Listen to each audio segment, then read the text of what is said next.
Electrostatic potential and potential due to point charge. In this section, we will learn about electrostatic potential and potential due to a point charge. Let us first see what is the meaning of electrostatic potential. The work which must be done against electric forces to bring a unit charge from reference point to the point in question is called as electrostatic potential. So here we have the definition of electrostatic potential. Electrostatic potential is the work which must be done against electrical forces to bring a unit charge from reference point to the point in question.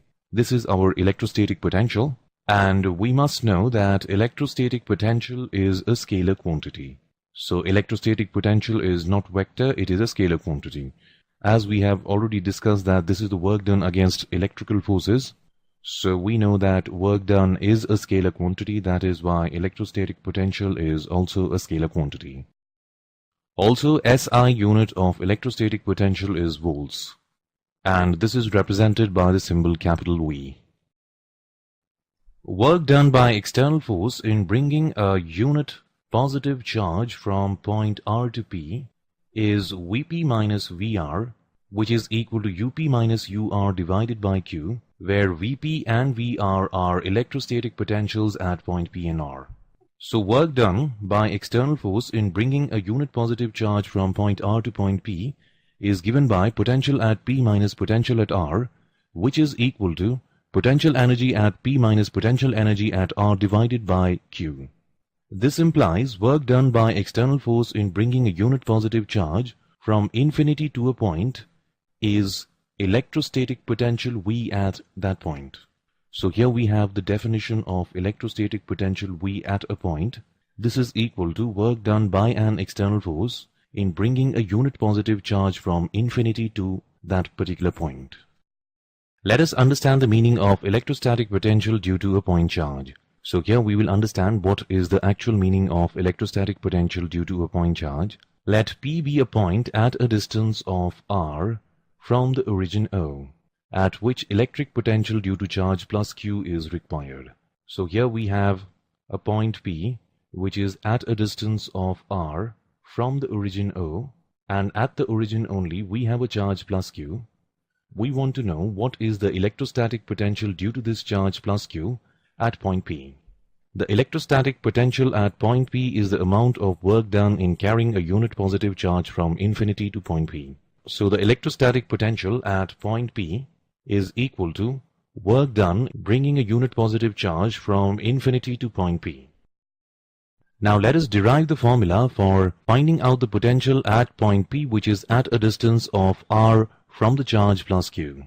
Let A be an intermediate point on this path where OA is equal to X. So what we are doing here is that we are bringing a unit positive charge from infinity to point P, and A is intermediate point which is at a distance of X from origin O. So we are supposing that unit positive charge is at point A.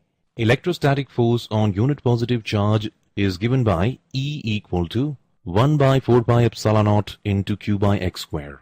So this we know that electrostatic force at point A due to charge plus Q at origin will be given by 1 by 4 pi epsilon naught Q by X square, where Q is the magnitude of this charge here and X is the distance of point A from origin O. Small work done in moving distance dx.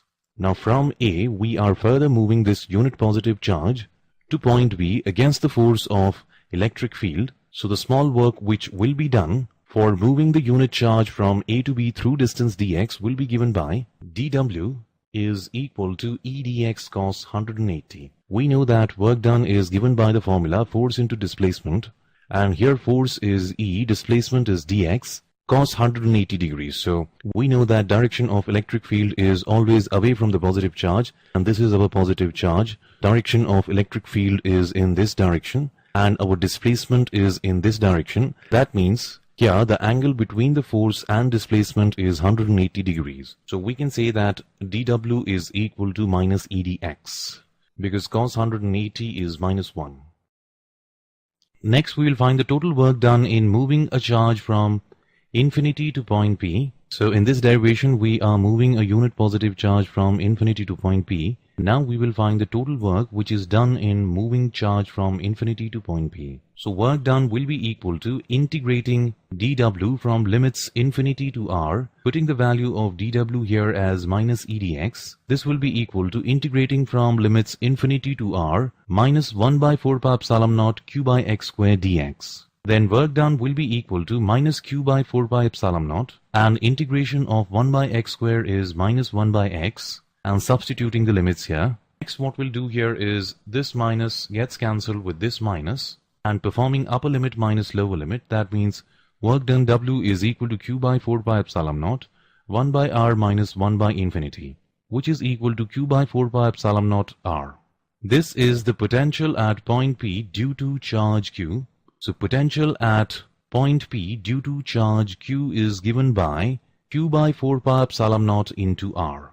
So this is our formula for electric potential at a point which is at a distance of r from the charge which is producing the field. And here the charge which is producing the field here is plus q, which is located at the origin.